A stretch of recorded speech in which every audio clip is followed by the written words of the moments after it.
Happy to be joined by Drakkar Klose, who's going to be back in action. Big fight here. Joel Alvarez finishing the year off strong. Last card of the year, UFC Tampa, December 14th. Drakkar, how you doing, man?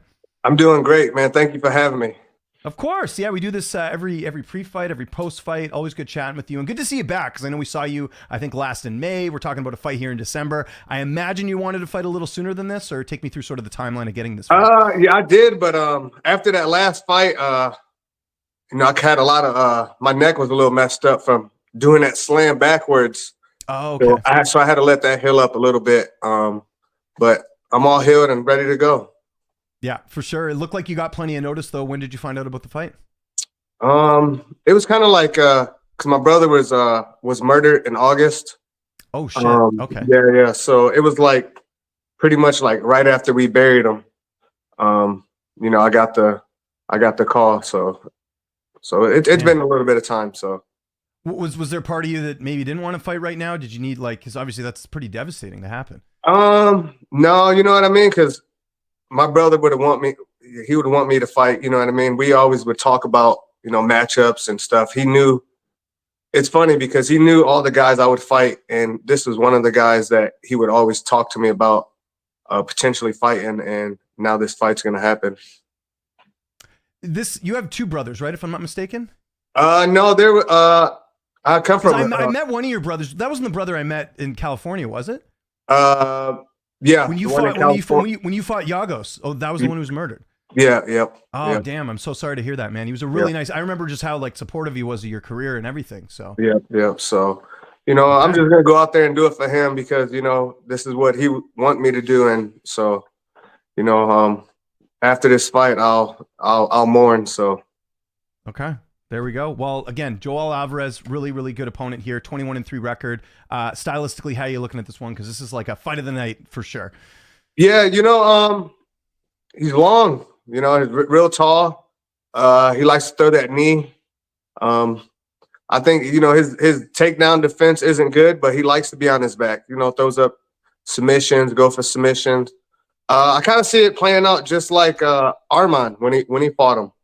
When I do take him down, just stay up, throw heavy elbows on him, and hopefully get the finish. He's a pretty big guy for the weight class. He's tall. He's got like a little bit of a reach. Do you work with anyone specifically for his style, or like for his size, I should say, or do you just train what you're good at? No. Actually, my training partner, I think he's 6'4", so it works out perfect. You know what I mean? So everything, I think he's a little bit longer. So, it's kind of different going from when you fight short guys, like things work different, and then you fight someone tall. So, just going with him every day, figuring out the range and, where to get in and not to leave my head. So go for a submission. So I think I got the right partner.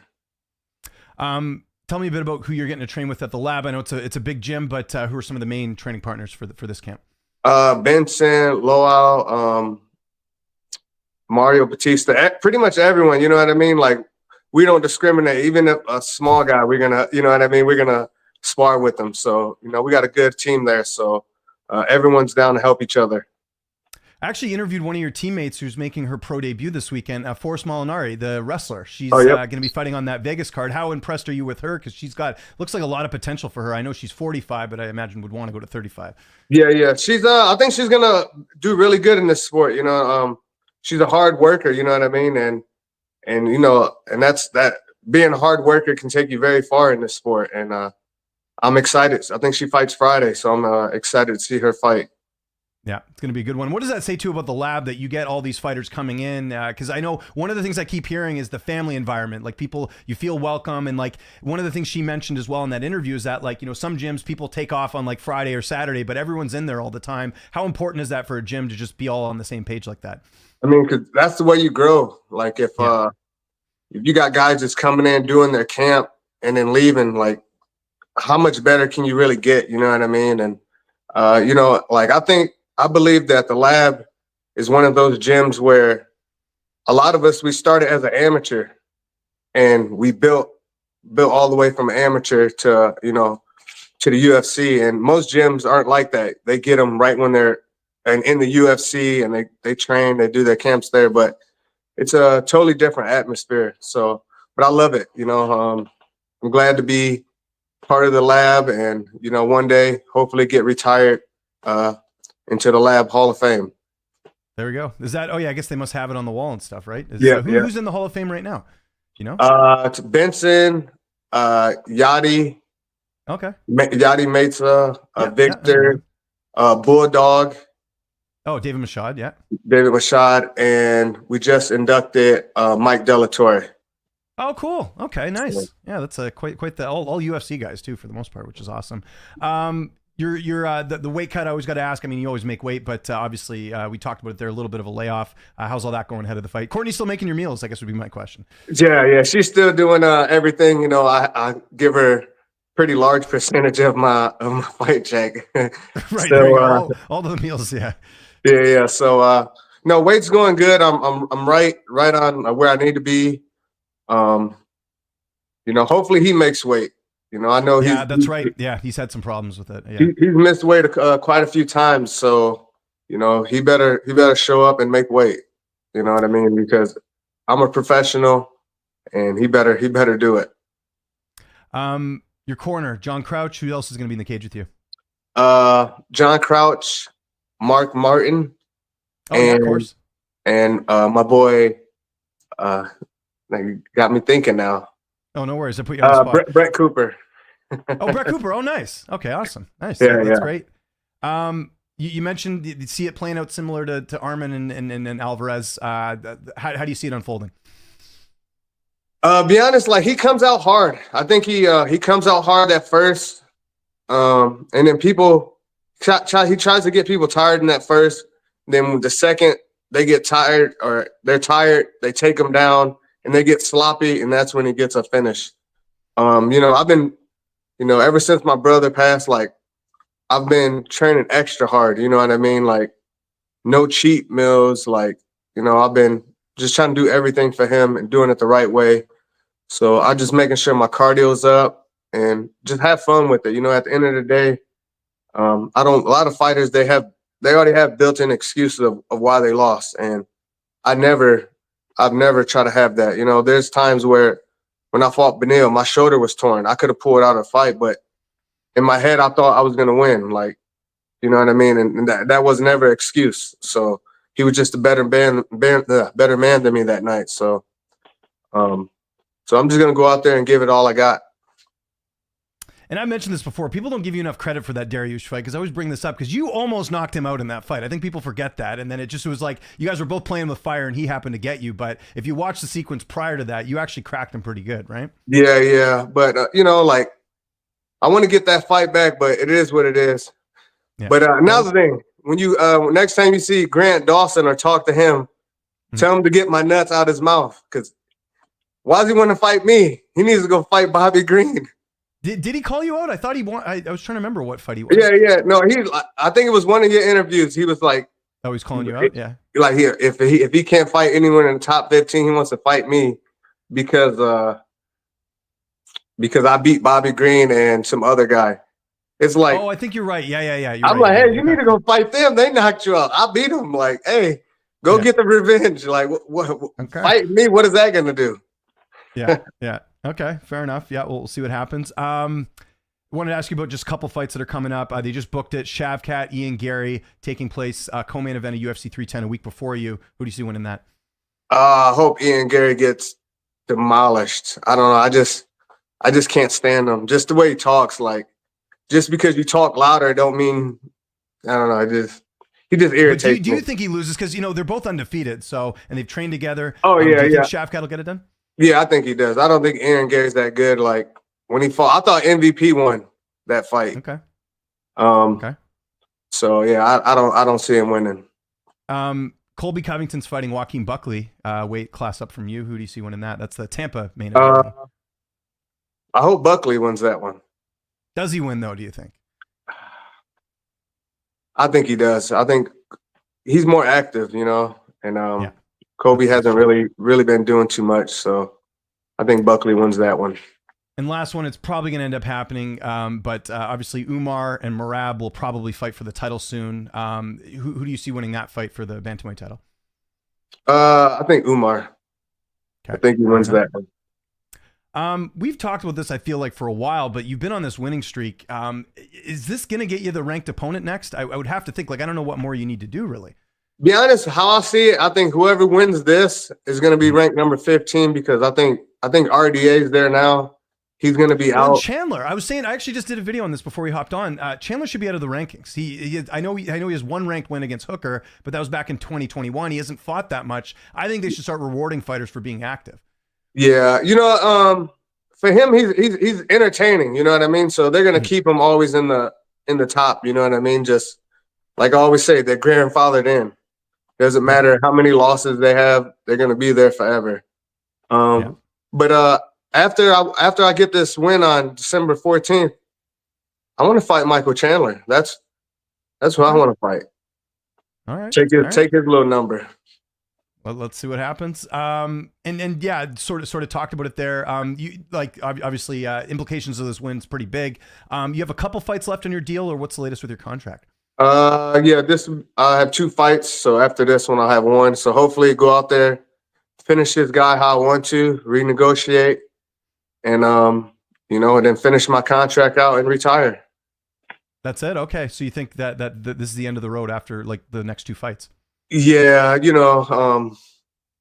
like I know I still have a lot in me, but I'm not trying to just be one of those guys that just stick around and I'm not trying to fight until I'm 40. You know what I mean? Like you said, we got kids now, and I want to invest my time with my kids and turn them into the next champions. Do you want to get into coaching? You sort of alluded to it there a little bit. Like I still coach over at Tim's at Red Hawk Academy. Mm-hmm. But coaching, I don't know about coaching like young kids because it's kind of too much. Like I like the young adults. That's better for me. A little bit easier to pay attention. I experienced that too. I was just telling you off air. I coach soccer. Like, man, like herding cattle. It's tough. Yeah, because like yesterday, I had my son out running football drills because he's gonna do flag football. Oh, cool, nice. And he just doesn't listen. But he'll listen to his coaches, but he won't listen to me. Right. So, okay. Yeah. So I think a lot of kids have that problem. Okay, yeah. Well, that's interesting. So, but do you see like sort of after fighting, is it going to be like you said, coaching young adults, or do you have other plans as well? Do you plan to do like any businesses, or what's sort of again? You got this fight coming up. I'm not looking that far ahead, but you mentioned it there, so I'm curious like what you. No, yeah. I'm thinking about buying some property out in Ames, Iowa. Iowa, okay. Yeah, because Yachty, his son goes to Iowa State, and he wrestles out there, and the houses are pretty cheap. Maybe I'll just buy a whole bunch of property and start renting them out. Okay, that sounds cool. Did you watch Mike Tyson and Jake Paul? I'm about to walk away with my ass out. Not just. Yeah, I don't think they wanted that on the broadcast. No. So. Yeah, it was. Jake Paul should be ashamed of himself, man. Like fighting a 58-year-old guy that's like he said, he was just in the hospital. It was like, come on now. It doesn't do you any good. I know they got paid, but dude, like you got to have some respect. I don't know. Yeah, that's fair. Did you watch John Jones and Stipe? I did. What did you think? I love John Jones. I mean, like I like his style. I don't like him personally, but I love he's a great fighter. But I think Tom Aspinall would beat him. Mm-hmm. I think he has a better chance of beating Pereira. But Aspinall, I think Aspinall would beat him. And then just one other thing from 309. Bo Nickel fought on the card. Obviously, there's a lot of expectations with him. Fans were chanting overrated. What did you make of his fight with Paul Craig? Overrated, I guess. You know what I mean? Like, I don't know. Paul Craig's dangerous on the ground, and he didn't want to go there, but test it out. You know what I mean? Take him down. Let's see what you got.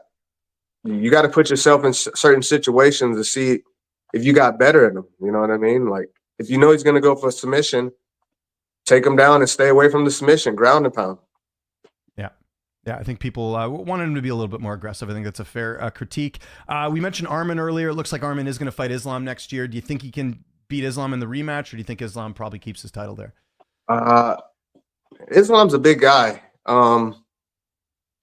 I think Islam was going to win it. You know what I mean? But I hope Arman wins. You know what I mean? I like to see change in the top. You know, move those numbers around and get some guys out. So hopefully Arman pulls it off. But I think it's going to be a tough task for him. Just got two more quick questions. I saw you voted for Trump and he ended up winning. What did you think of just how much Trump ended up winning the election? Oh man, I lost so many followers. Telling people who I voted for, but at the end of the day, I don't care. Like, I think we need Trump. We need Trump in there. Like, I'm basing off the 4 years he was in there, and then the 4 years Biden and Harris was in. Like, you know what I mean? It's so. I just want change. I get that. I totally get that. And I think, and the fact that people got so upset of like who you voted for, I think, people got to relax about that stuff a little bit. Yeah. It's like, I can't have an opinion, like, and you get mad about that. You used to be able to. Remember back, like when we were growing up, you could like be like, hey, I'm voting for Clinton or whoever, I could vote, it doesn't matter. People could have discussions. Now it's like people are losing friendships over it. It's crazy. Yeah. So. And like Donald Trump, he wants people to have common sense again. You know what I mean? Like, yeah. And I think a lot of people just don't have common sense and all the stuff that the Democrats are pushing on young kids and all this. It's kind of disgusting. So hopefully he goes in there and we see a change. How's Kingston doing, and how's your youngest doing as well? How's fatherhood these days? Oh man, it's amazing. Especially just watching Kingston. Like he just hit, like, it was just weird. Like 1 week he didn't want to do football, he didn't want to do anything, and then the next week he was like, I want to play football, and then he wants to practice every day, and it just nice. Seeing it, like everything change in him. And then my youngest, like, oh man, he's just crawling around. He's gonna be walking soon. I think he's gonna be the little big bro. So yeah, that's like my youngest too. Like but he has the benefit too of his older brothers, like, doing sports. So he learns all that. Like we put him in skating, and like by less than 3, he was skating. My oldest son took him a while to figure it out, but it's just funny how that works, right? So, yeah. So, I'm just excited to watch him grow every day, and, and being able to provide for them and give them a life that, I didn't have growing up. So. Did you play football growing up as well? I did play football. Oh, cool. Okay, so passing that along. Because, I think a lot of dads, like, you want to let them play what you played growing up, right? Like, that's what my kid's doing right now, soccer and hockey. So, but with him, you know what I mean? Like, he like jiu-jitsu. Like, I'll just let him go whenever he wants. And, like, yesterday, he said he wants to go back to jiu-jitsu. Nice. So I don't force him for anything. But, hey, if you don't want to do it, you don't have to. But like you said, you're gonna have to do something else. Yeah, well said. Hey, Drakkar, great catching up with you, man. We're looking forward to this UFC Fight Night, UFC Tampa, December 14th. Anyone you want to thank before we get out of here? Any sponsors, any social media you want to mention? I'll give you that. I want to thank you for always, having me. We've been doing this for a long time, and I appreciate you. The MMA Lab, 8-man strong, and everyone that just supports me. So tune in December 14th. Watch me get my hand raised, and thank you. Forgot one more thing. The Bautista thing. Oh, we didn't even talk about that. I skipped over it completely. Yeah. We got to talk about this quickly. How annoyed were you that people stole that video you had and they were like monetizing it? Because that was like a great bit of, people haven't seen it. Mario Bautista, Cejudo. You told me Bautista was like, hey, film this because they're trying to set up the fight. What did you make of that whole thing and how viral that went? Because I saw that everywhere. Yeah. Like they took it from me and then like just put like tag me Drakkar Klose, which I hate because it's you did the work. You filmed it. Yeah, I did all the work. This great moment. Trust me, I get it too. People steal my stuff as well. So yeah. But I think Mario, if Henry, like, there's more to that video. Like, I should have posted the whole video. Like, there's like Henry talking about, oh, I've turned down a lot of fights. For you being a champion, you turning down all these fights. Like, come on now, don't turn down a young guy. Give him an opportunity to fight. If you think you could beat him, go out there and make that easy money then. Well, and I like too how Bautista was so calm. He's like 7-fight win streak, like he's going over all these things, and Henry's like being kind of disrespectful towards him or whatever, and Batista's just like keeping his cool. I thought that was really interesting. Yeah, it's like again, I hate when people try to get louder to think, them getting louder, they're gonna win the conversation. Like I wish Mario would have slapped the shit out of him. Right, okay. I really do wish he'd have did that because I was ready. So. Okay, it was on site. There you go. Got to check out Drakkar Klose. Not only entertaining in the ring, but a little trash talk too. UFC Tampa, December 14th. You don't want to miss it.